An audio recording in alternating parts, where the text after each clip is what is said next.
Is it still possible to save money on a less than average income? You can. We did. We'll tell you how. If you don't know us, I'm Larry. I'm Hope. And we're from Under the Median, where every week we bring you videos on practical frugality. A little bit of our backstory. We got married in 1988. 2 months later, we're flat broke.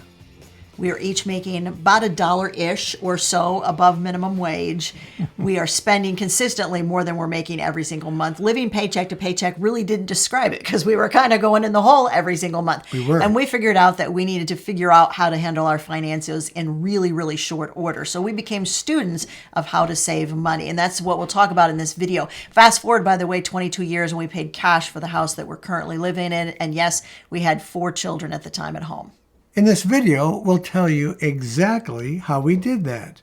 The first step that we took was to live on a realistic budget. That's a budget that helps you to know for sure that you're making what you have coming in work for the way that you live. That means you're meeting all of your expenses, your housing expenses, transportation expenses, your food expenses, and so on, have to be slightly under what you're making in order to make it. But we want you to do more than just make it, because Yes. that's where we were for a long time. We figured out what was coming in, what was going out. We made everything balance, and we had maybe $25 left over at the end of the month. Well, we figured out in short order that we really wanted to save more than $25 a month. What are some of the steps that we took to make that happen? First of all, we stopped estimating expenses. We think this is what we're spending on groceries. And if you estimate your expenses, your real expenses are always going to be more than what you estimated they were in the first place. It's like if your speedometer breaks, which mine did at one point years and years ago, and I would just estimate my speed, I was going way faster than I thought I was when I was like, this feels like 55 miles an hour, and really it was 70 miles an hour. That's exactly the same thing. Yep. If you are estimating what you're spending on food and you're not actually tracking your expenses on food, you're spending a lot more than you think that you are spending on food. Make sure that everything is down. Yes, in 2025, you can still have a paper trail. It may be a digital paper trail, but you can have a paper trail where you figure out your exact expenses every single month. This takes a little extra effort, but it's really worth it to know exactly where you're at. So Hope alluded to that extra $25 that we had at the end of each month. But what we had to figure out was, what were we going to do with it? And we need to have specific plans for each amount. And what we would do is apply a certain amount to our goals that we had or to expenses that were coming up. And this helped us to reach those goals in a much better way than we were before. I'm going to say a word, and if you watch this channel, you're going to say it with me. What did we do? We prioritized. Look, there is a reason why you hear me say that word a lot on this channel, because every single aspect of our life is prioritized. Once you figure out what needs to happen first, what is most important, what is most critical, what is most crucial, and you put those things at your top of your list, you are automatically going to start to reach those goals a whole lot more faster than if you had a list which was not prioritized, or heaven forbid, the list doesn't exist at all. Yeah. Exactly. Yeah. Have a written list of goals and make sure that it is prioritized. Now, when we started doing this, we kind of had a system that I like to call kind of our pie chart system, where we had, say, 3 or 4 goals, and we took the whole amount, because there wasn't much left over, guys. We took the whole amount we had left over at the end of the month, and we would decide what percentage of that amount of money would go toward each of those 3 goals. Let's just say we had 3 goals, we had $200 left over. We might apply $100 toward the goal that needed to happen first. So that's our first prioritized goal. And then $50 each to goal number 2 and goal number 3. However you envision it, figure out where that extra money is going. And here's why we tell you that, because you will avoid what the mistake that we made, which we call the big green pile of cash mistake. This was a mistake that was so easily done.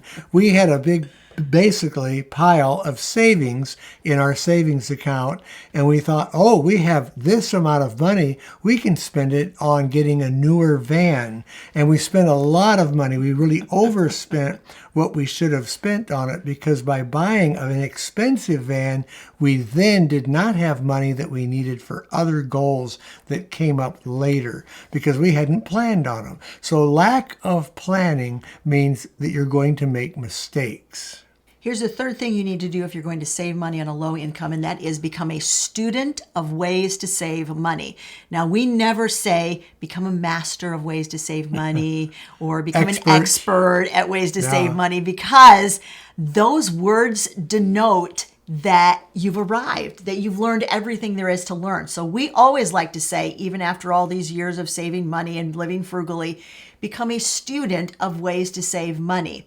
Believe it or not, most of us feel some aspects of our budget are set in stone, and there's absolutely no way to move that needle and save any more money than we're already saving in that area of our budget. Food, I hear this all the time. I'm spending what I need to on food. I can't spend any less on food. Is that realistic? Are there no ways that you could cut back on that food budget? We have developed a system where we look at each other. We have our weekly budget meetings. We just did a video on it, by the way. If you want to know the steps we take in our weekly budget meeting and what we look at, we'll link that video, guys, in the description of this video. We look at each other and say, how did this week go? What did we spend our money on? And how can we do better? How can we improve? Even if it's a 1% improvement, it's still improving. How can we spend money differently? And here's the kicker. Everybody hang on to your hats. We ask ourselves, what are we willing to do differently? What habits do we have that we are willing to look in the face and say, we got to change that habit? That is one of the hardest things about saving money on any income level, especially on a low income level. Here's what happens. I remember going to the grocery store and thinking, oh my God, I've got $25 left on groceries. I got 10 days in the month left. I got 4 kids at home. I got $25. What am I going to do? I felt so defeated. I felt horrible walking through that grocery store. I felt like every person that looked at me was going, well, that lady's only got $25 for groceries. I had to figure out what we were doing that we were not accounting for. What were we doing earlier in the month that was allowing us to get to the last 10 days and have $25 left in the grocery kit? What was I willing to change? One of the things we changed was we came up with our 1/5 method, where we took our whole grocery budget, divided it into fifths. 20% or 1/5 we set aside for when we find those great big rocking deals, because that's part of what was happening. I would find a great deal and I stock up on 10 of something. It used too much of our grocery budget. Yeah. So when we divided that 1/5 out and said this 1/5 is reserved for those amazing deals that we find, I was able to spend that 20% and not blow out the other 80% of our budget. The mistake that we really found that we were making in our grocery budget was after we would turn a new leaf and start a new month, we would think, oh, we have all this money to spend. We would see all that money as something that we now had available to us, when we should have been shortening that amount of money down for each week and dividing it up so that it would spread out evenly. Whereas we would spend a lot of money at the first of the month and not leave us enough for the end of the month. We're gonna right now, we are gonna come up with a new under the median-ism. All right, this is we're gonna call that now our flush with cash mistake. All right, tell us in the comments, have you ever made the flush with cash mistake where you turn the calendar, you get to the first of the month and think, I'm flush with the cash. I got all kinds of money at my disposal. I like it. We're going to call that the flush with cash mistake from now on. All right. You may find yourself thinking, I just need step-by-step instructions on how to cut back basic expenses. I got you covered. We have a free guide where we cover 10 different areas of your budget, and we walk you step by step through how to cut back on those areas. And we even provide checklists where you can go through and say, all right, I've done this and this and this. It's free. Did I mention that? There'll be a link in the description of the video, guys. Point number 4, always ask yourself, What do I really need? This helps you to separate your needs from your wants. Wants are okay. It doesn't mean that you can never spend money on wants, but you have to regulate that very carefully and only after you've met all your needs. You know what this question of what do we really need, it helped us cut back on? Impulse spending. How many of us are someplace, especially if you find a great deal on something, and you're like, I feel like I need that. And you buy it. And later you look around and you think, not only did I not need it, I don't have space for it in my house. Oh my gosh, we used to do this all the time. We played that game of, we like it, we don't know where we're going to put it, but we're just going to buy it anyway and figure out where to put it when we get home. And we would play like the Jenga game with our furniture to try to figure out where to put that new thing that we just bought, we just spent our hard-earned money on that we didn't need in the first place. Because clearly if we had so much furniture in a room that we had to really carefully, like a jigsaw puzzle, move stuff around, we didn't need whatever that thing was. So continuously ask yourself, do I need this? Before you hit that big red buy button, which is this, it's bigger. It feels like it's like a large button on these websites and it says buy now. You click it. Before you do that, just ask yourself. And really, one of the things, and this is a really interesting thing to do. This is like an exercise you can do sitting in your house for 5 or 10 minutes. Sit in a room of your house and look around at everything in that room and say, do I need this? And the other thing is, do I have everything I need? If everything you need is already in that room, don't buy anything else to go in that room. Another strategy that we use is the 24 to 48 hour time period before we actually hit the buy button, like on Amazon. Spend some time and really rethink of whether you need that item or not. And if you give it a day or two or maybe a week, that'll give you some time to maybe allow that item to cool off.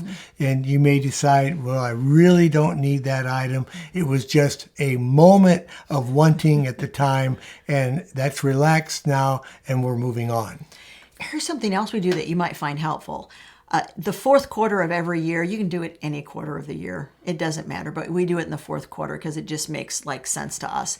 We look around our house and say, what items do we own that they're kind of on their last leg? It's like the washing machine that's making all the weird noises it shouldn't be making. It might need to be replaced in the next 12 months. Then we start doing our research. Actually, I should say Larry starts doing his research because he's like brilliant at it. And he starts researching makes, models, price ranges. If something goes on sale, when it goes on sale, are there coupons available? He researches every different aspect of that item ahead of time so that if we decide all of a sudden, boy, we really need to replace it, and now we found it on sale, then we can hit that buy button and know that we have the money saved up for it. That's the other thing we do is once we set the budget, we say this amount of money we're setting aside for that project or for that item. So when the need arises, the money is already there and we're not scrambling to try to figure out where the money is coming from.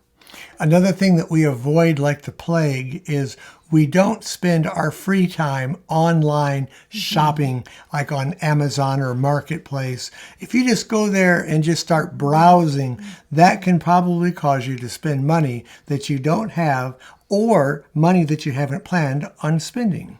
Something else we avoid like the plague, and we haven't mentioned it, and we probably should. We avoided debt.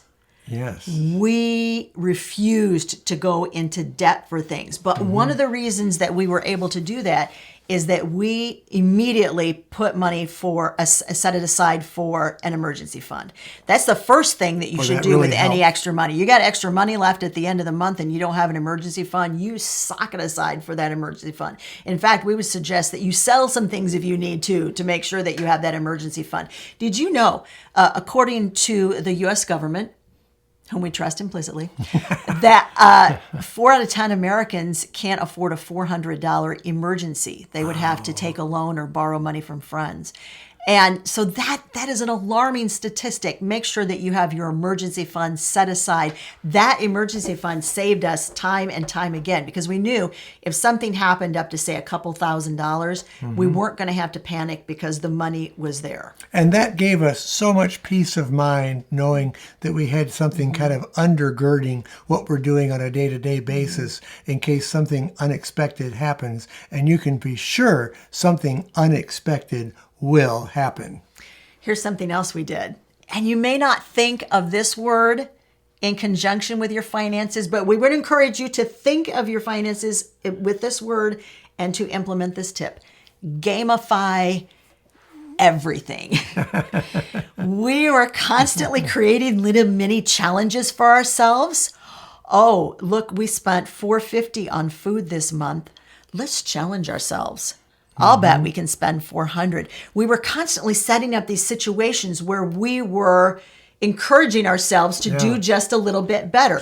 But we did that with like everything. Yeah. And I think when the kids would ask for something specific, we would say, all right, let's figure out how to make that happen. Sometimes our immediate response was, well, we got to pray that in. And for us, pray that in meant not only like literally, we would pray that the Lord would provide something for us, but we would also begin to figure out what that path looked like.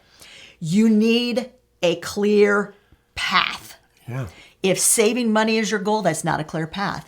If even replacing your washing machine is your goal, that's not a clear path. You have to systematize everything. So you need to gamify everything. You need to systematize everything. Figure out where you're at point A and how you're going to get from point A to point Z, which is where you want to be. And sometimes those numbers are a little bit scary. When we first looked at the numbers that we wanted to hit before he retired, I thought I was going to pass out. I am not joking. I had an almost mini panic attack, and I went to him and I said, I just don't think you're ever going to be retired. I don't think we are ever going to be retired. We had to break it down into smaller amounts of money. Look at the period of time, break it down into smaller amounts of money, and treat things a lot like you would a sinking fund. Yeah. We discovered sinking funds too. That is one of the ways that we saved money on a low income. If you have a major bill that's due once a year, you're going to break that 1 year bill down into smaller increments of how much I'm going to set aside every month for 12 months, and then the money's available to pay for it. I'd like to give one example of gamifying that I apply almost daily, and it does really help.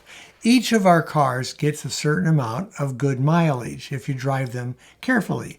So the Prius can get over 50 miles to the gallon. And one of my goals on vacation in the gamify idea of driving was to get over 50 miles to the gallon for our whole trip. And we went quite a ways on our trip.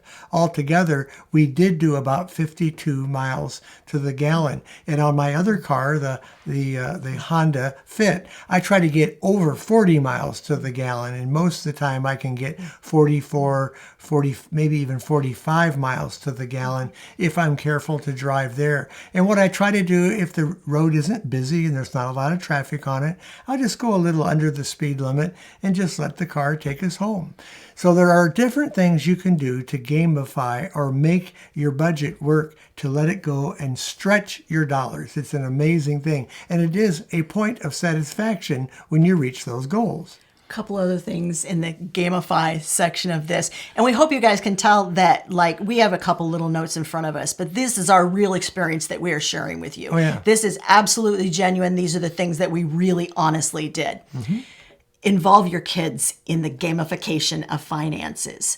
Our kids were never afraid of wanting or going in need because we always told them there's a way to get from where we're at to where we want to be. And we included them in that path. And we often had family goals that we were trying to meet. And when we met the goal, we did something super duper special, like go out for ice cream, which we rarely did, or go out to eat, which we did even more rarely. But our kids always knew. And I can see that in our grown kids.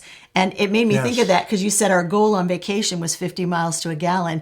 And our son, our 17-year-old, drove most of the way there and back, which was lovely to be chauffeured because he really likes to drive.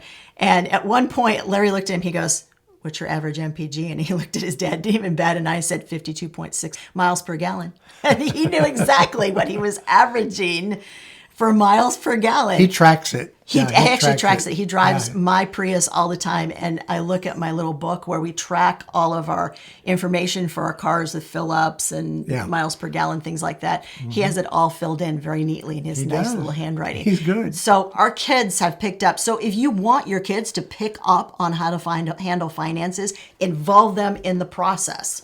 Let's talk about finding things for less. This would be point number 6, low cost alternatives. One of the most obvious ones, and we've talked about this many times, is your local library. Look at your local library carefully and see what services it offers besides borrowing books. There's a lot of different things that they do, and you may have to ask one of the librarians what offers that they have available for you. Librarians are super helpful people, and they love to talk about the services that are offered at the library because not enough people come in and take advantage of them. We often talk, here's an example. We often talk about a kilowatt meter, which is a meter that we use constantly. Oh, yeah. Constantly around this house to figure out how much energy we are spending when we use various appliances. The first time we ever used one of them, we borrowed it from our public library. They had this section of like household gadgets that you could borrow. And we were like, well, that looks pretty cool. We borrowed it for 2 weeks. Then we bought our own because they would not let us borrow it over and over and over again. They wanted it back for other people to borrow. Well, we realized we were wanting to use that on a regular basis, not just an occasional basis when we could borrow it. So we have really put that into good use. But along the lines of this tip, basically what we're saying is constantly ask yourself, can I get this for free? Can I get this for less? Can I do this for less? But along with that, hear me once again, you have to be willing to ask yourself, what habits am I willing to change? What am I willing to do to get from where I'm at to where I want to be? That's one of the reasons we talk a lot about goals on this channel. And everybody wants to hear about saving money and nobody wants to hear about goals. But I'm telling you that they are two sides of the handshake. Yeah, they are related to each other. They go together, and you have to be willing to say, this is where I'm at. Here are the steps I'm going to take to get to that goal. Example. Here's another example, guys. And here's another tip for you. We're trying to give you lots of ways to think about your finances because sometimes you'll find one of these ways is a better fit for your family than others. Here's another tip that I would give you when it comes to reaching your financial goals. Begin with the end in mind. Yes. This literally just happened to us. We have a quarterly goal. We have yearly goals, quarterly goals, monthly goals, and then weekly goals we call our big 3. And we've done some videos on it. But when it comes to our quarterly goals, we have 3 goals we're working on, and then we have a set of steps under that we're willing to take to reach the goals. Our goal for this summer is to spend at least, or to use at least 10% less kilowatt hours on energy per month this summer than we did a year ago. So we're comparing year over year. I created a spreadsheet. I know exactly what we spent each month in the 3 months of summer in 2024. I'm comparing how we're doing in 2025. Well, we're on vacation.